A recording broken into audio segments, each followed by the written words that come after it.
मेरा सौभाग्य था कि मुझे 2 या 3 किताबों का मराठी से मैं गुजराती करने का सौभाग्य मिला है।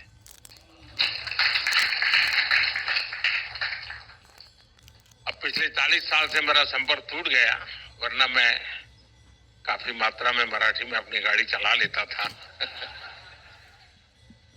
लेकिन अभी भी मुझे कोई ज्यादा असुविधा नहीं होती है, और इसका कारण ये था,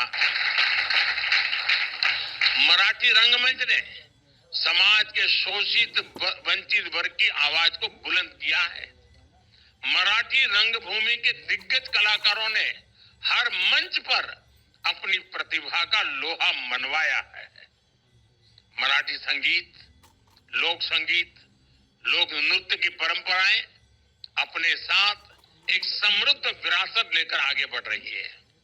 बाल गंधर्व डॉक्टर वसंतराव देशपांडे, भीमसेन जोशी, सुधीर फड़के, मोगूबाई कुर्डीकर, या फिर बाद के युग में लता दीदी, आशाताई, शंकर महादेवन, अनुराधा पौडवाल जी जैसे दिग्गज लोगों ने मराठी संगीत को एक अलग पहचान दी है। मराठी भाषा की सेवा करने वाले व्यक्तित्वों की संख्या इतनी विशाल है, मैं उनके बारे में बात करूं तो पूरी रात निकल जाएगी।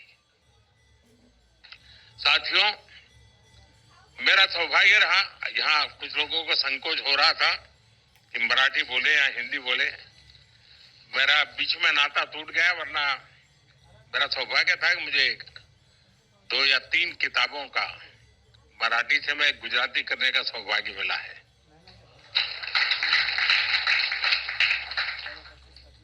अब पिछले 40 साल से मेरा संपर्क टूट गया, वरना मैं काफी मात्रा में मराठी में अपनी गाड़ी चला लेता था। लेकिन अभी भी मुझे कोई ज्यादा असुविधा नहीं होती है, और इसका कारण ये था, मैं जब प्रारंभिक मेरा जीवन था तो मैं अहमदाबाद में एक जगन्नाथ जी मंदिर है, वहीं रहता था, और वहीं कैलिको मिल थे पास में ही, और कैलिको मिल में जो मजदूरों के क्वार्टर थे, उसमें एक भिड़ेकर के परिवार महाराष्ट्र का रहता था, और उनको शुक्रवार को छुट्टी होती थी। स्टेगरिंग होता था उस समय, बिजली की तकलीफ रहती थी। मैं कोई पॉलिटिकल कमेंट नहीं कर रहा हूं, लेकिन वो दिन ऐसे ही थे। तो शुक्रवार को उनको छुट्टी होती थी, तो मैं शुक्रवार उनके घर मिलने जाता था। तो मुझे याद है कि उनके घर के पड़ोस में एक छोटी बच्ची थी, वो मेरे से मराठी बात करती थी। बस उसी ने मेरे गुरु बन करके ₹20 received on PhonePe। साथियों, मराठी को क्लासिकल लैंग्वेज का दर्जा मिलने से मराठी भाषा के अध्ययन को बढ़ावा मिलेगा, इसे रिसर्च और साहित्य संग्रह को बढ़ावा मिलेगा।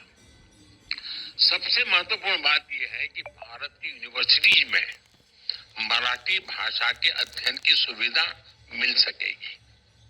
केंद्र सरकार के फैसले से मराठी भाषा के विकास के लिए काम करने वाले संगठनों, व्यक्तियों और छात्रों का बढ़ावा मिलेगा।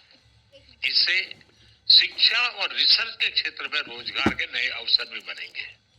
साथियों, आजादी के बाद देश में पहली बार ऐसी सरकार बनी है जो मातृभाषा में पढ़ाई को महत्व देती है।